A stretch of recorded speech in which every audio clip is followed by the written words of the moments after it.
क्या आप जानते हैं कि अगर कोई अंतरिक्ष यात्री बदकिस्मती से ब्लैक होल में गिर जाए तो उसके साथ क्या होगा? सरल भाषा में कहें तो वो मर जाएगा। लेकिन कैसे? क्या वो कुचला जाएगा, या वो पापड़ की तरह चपटा हो जाएगा, या टुकड़ों में फट जाएगा, या फिर उसके पास कोई चांस होगा बच निकलने का? जैसे इंटरस्टेलर मूवी में मैककॉनॉगे किसी तरह से बच निकला था।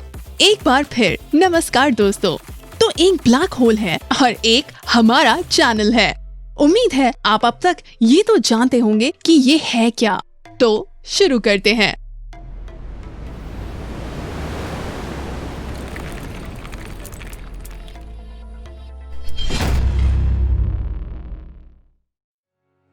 अच्छा चलिए पहले याद करते हैं कि ब्लैक होल है क्या।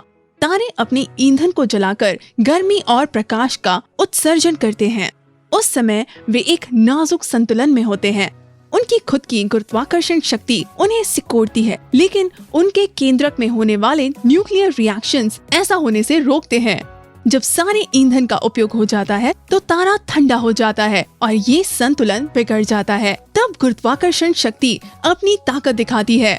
तारे का सारा द्रव्यमान अपनी ही गुरुत्वाकर्षण शक्ति में सिकुड़ने लगता है और अंत में एक ब्लैक होल में बदल जाता है। उसकी गुरुत्वाकर्षण शक्ति इतनी ताकतवर हो जाती है कि प्रकाश का एक फोटोन भी उसकी शक्ति की वजह से उसमें से निकल नहीं पाता। वो फोटोन जो ब्रह्मांड में सबसे तेज कण है, इसलिए हम दूर से ब्लैक होल के अंदर नहीं देख पाते। वहाँ बहुत अंधेरा होता है, इसलिए इसे ब्लैक होल कहते हैं। केवल इसमें गिरना बाकी है। तो हमारा अंतरिक्ष यात्री अपने लक्ष्य की ओर अपनी आखिरी उड़ान भर चुका है, अपने एक साथी को साथ लेकर। वो साथी ब्लैक होल से सुरक्षित दूरी पर रहकर हमारे यात्री पर ध्यान रखेगा। वो इस तरह के साहसिक कार्य के लिए हिम्मत नहीं जुटा पाया। अंतरिक्ष यात्री ब्लैक होल के क्षितिज के करीब पहुंच जाता है। ये ब्लैक होल का बाहरी किनारा है जो चमकदार क्षेत्र जैसा दिखता है। इसको पार करते ही पॉइंट ऑफ नो रिटर्न है। तो अब आगे बढ़ते हैं। हमारा यात्री तूफान की तरह आगे बढ़ता है। ऊपर से उसके दोस्त को क्या दिखता है? उसके लिए हमारे यात्री का शरीर पहले विकृत हो जाता है और फिर एक जगह पर थम जाता है, जैसे वीडियो पॉज कर दिया हो। धीरे धीरे अंतरिक्ष यात्री के शरीर से रिफ्लेक्ट होने वाला प्रकाश फीका होने लगता है और उसकी छवि लाल दिखने लगती है और फिर पूरी तरह से गायब हो जाती है।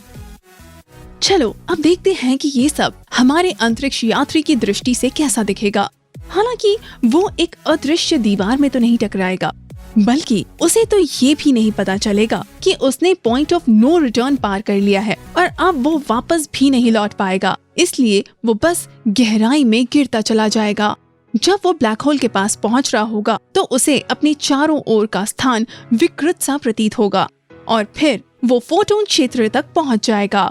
एक ऐसा स्थान जहां फोटोन खास तौर पर ब्लैक होल के चक्कर लगा रहे होते हैं और उस चक्र से निकल भागने में असमर्थ होते हैं।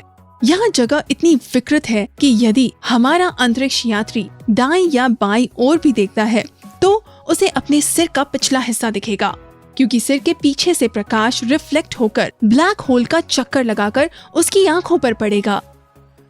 अंदर गिरते ही चारों ओर अंधेरा ही अंधेरा हो जाएगा और बाहर का ब्रह्मांड अंतरिक्ष यात्री को सिकुड़ता हुआ प्रतीत होगा।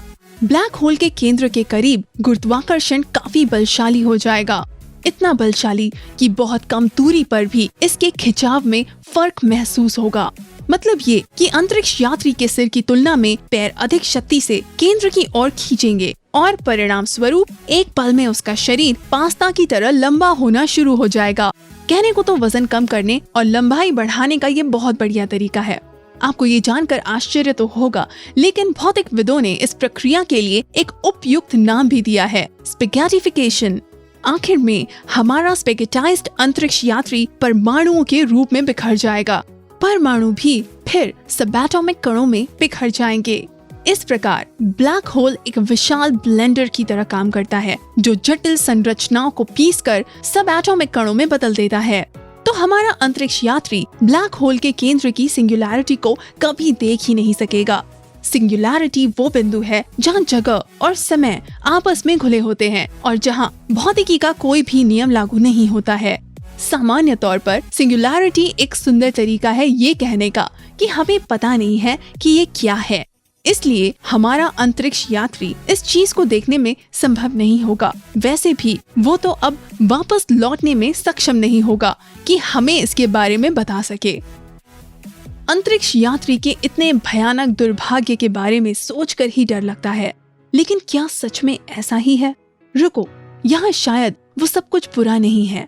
ब्रह्मांड की विशाल वस्तुओं के आसपास समय धीरे धीरे बहता है और यहाँ तक कि एक ब्लैक होल के पास तो थम जाता है। अच्छा लगा जानकर। इसका मतलब ये कि अंतरिक्ष यात्री अनिश्चित काल तक इसमें गिरता जाएगा। ब्लैक होल के केंद्र तक पहुँचने में ही सैकड़ों, हजारों या लाखों साल बीत जाएंगे।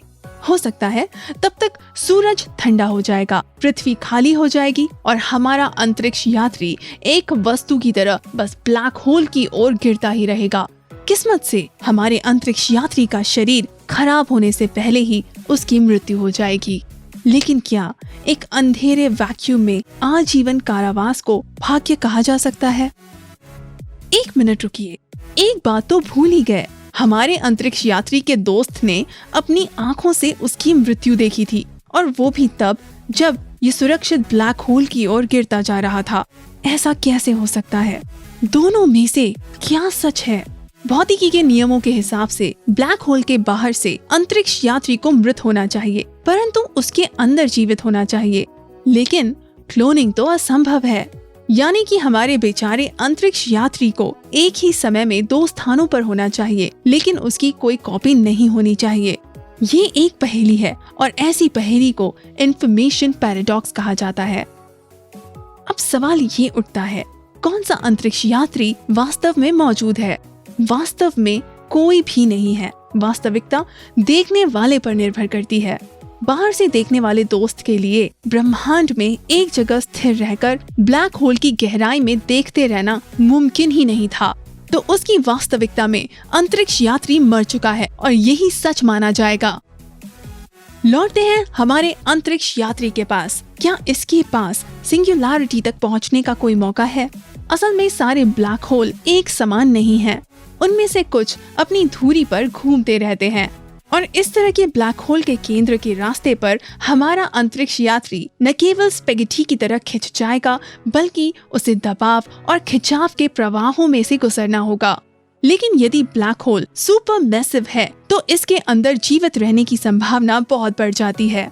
ऐसे हाल की प्रवाही ताकतें इतनी कठोर नहीं होती, बल्कि समान रूप से खिंचती हैं। घबराइए नहीं, हमारे यात्री के पैरों को कोई शक्ति जोर से नहीं खींचेगी। इसलिए जो व्यक्ति ऐसे होल के अंदर पहुंच जाता है वो सुरक्षित बच सकता है और हो सकता है विकृत भी ना हो। इसीलिए सिंगुलैरिटी के बारे में पहले की तरह कुछ भी नहीं जानते और ना ही कोई अनुमान लगाना चाहता है।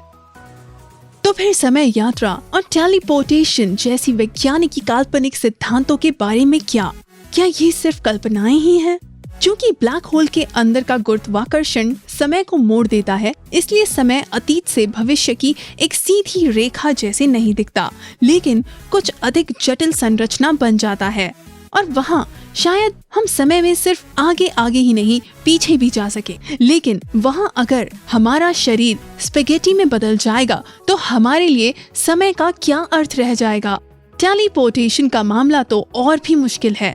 कल्पना कीजिए कि व्हाइट होल भी मौजूद है। ब्लैक होल की तरह वे सब कुछ निकलते नहीं हैं, बल्कि उसके विपरीत खुद से दूर फेंकते हैं या खुद में से बाहर फेंकते हैं।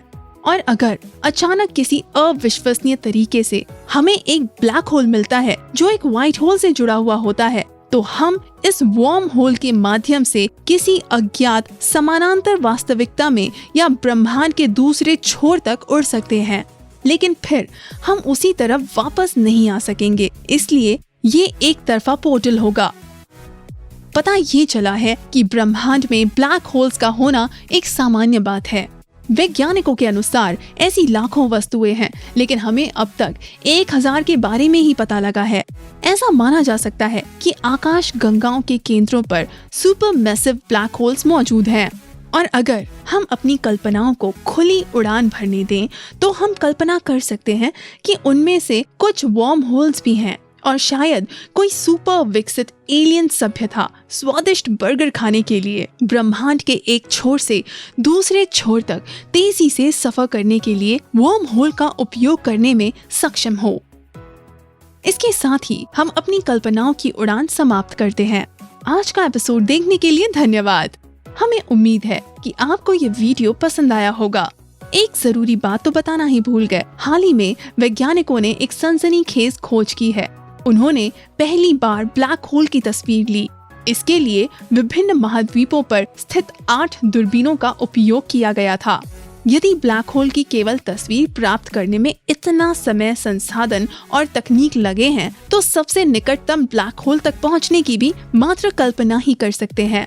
यानी कि हमारे अंतरिक्ष यात्रियों को अभी अपनी जान जोखिम में डालने की जरूरत नहीं पड़ेगी और आपको भी किसी के लिए दुख नहीं होगा।